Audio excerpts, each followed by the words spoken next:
masking exercise so you can wrap your head around what masking is.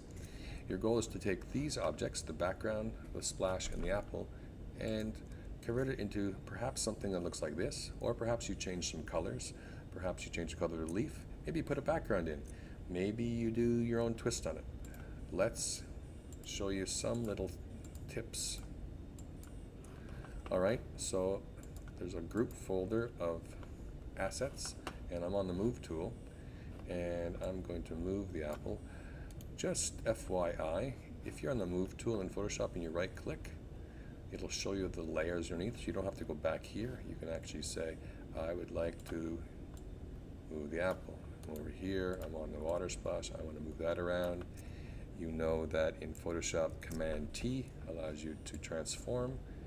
You don't have to hold Shift. And you could get this lined up and resized. My apologies, I'm going to go quickly here, relatively quickly, and let's say that's about right.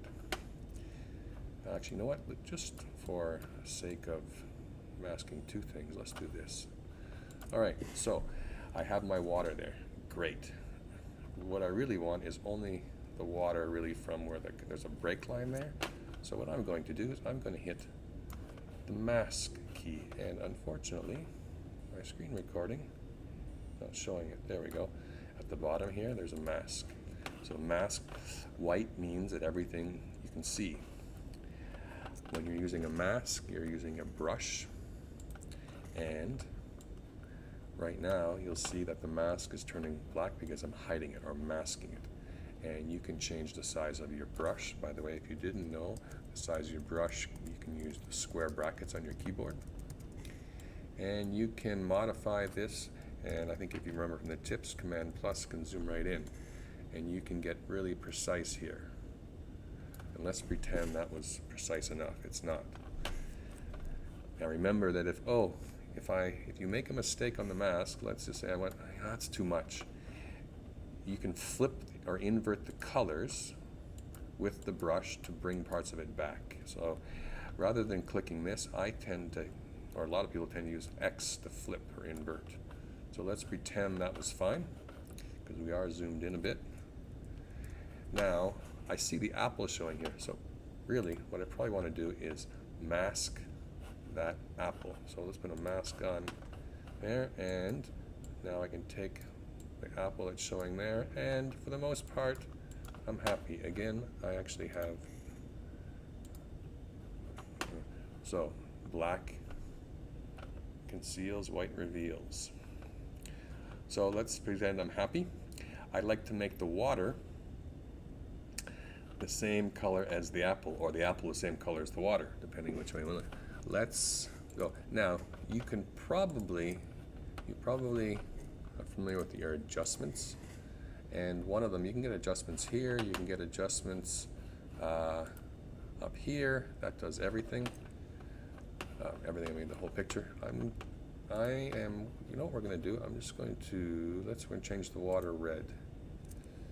So let's go and hit adjust, hue saturation, and we're going to pull these colors. We have a problem, however. It's coloring everything. Now we could have put the adjustment effect, we could have an effect on here, but oftentimes that's usually better to keep your effects and your adjustments on separate layers so you can change them independently and copy them a lot more easily. So this is affecting everything.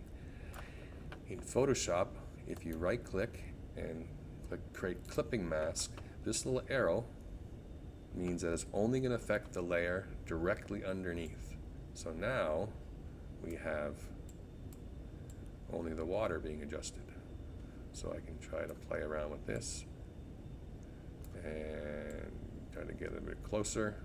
Let's pretend that's fine. I'm not perfectly happy with it, but great, wonderful. So that's much closer to the final one that we're going to see. Let me just turn this off. So, oops. So that one's a little bit more realistic. I'm going fast in this version. Let's turn this off. Maybe you want to change the color of something else. The apple, maybe you want to go down there and try to, let's do this. Let's just make that. Let's make just another adjustment layer. And this time, even though we didn't make a clipping mask, it's only affecting the apple because that's the only thing below. So if we put a background here, we'd actually have to change that to a clipping mask. If you want to get the apple a certain color. In this case, though, I don't. What I want to do, though, maybe I want to change the color of the leaf. So you can do a couple of things. I always tend to use the quick selection tool, because I think it's fabulous. And you could go and mask this to get it perfect because the edge is not there, but for our purposes, it's fine. Then maybe we just change the color. Oh, here we go. It's all right.